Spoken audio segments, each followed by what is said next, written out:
Sila sa ano? Pakinggan mo yung egg. Alam mo, pinakinggan ko kahapon yung ano.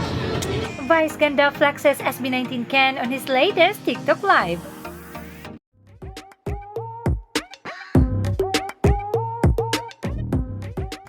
Nakakatuwa ngang makita na pinag-uusapan ni na Meme Vice at kanyang mga kasama sa latest TikTok live nito si Ken at ang kanyang mga kanta. It looks like bias na yata ni Meme Vice si Ken. Narito. Ever since. Gaya-gaya ako si Gaya-gaya ka. Hindi totoo si Ken ever Nga since. ako. May episode Oh, sa... anong bago niyang kanta ngayon?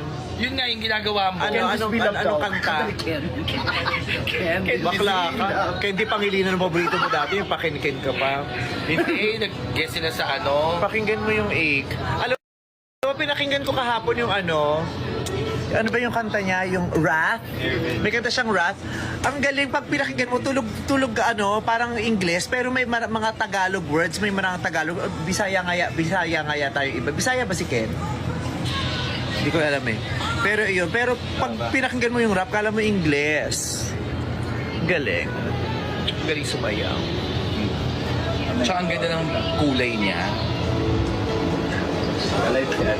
At saka kahit hindi masyadong matangkad, parang Pero matangkad siya. hindi siya ganun sapat lang, pero maganda yung build. Fair.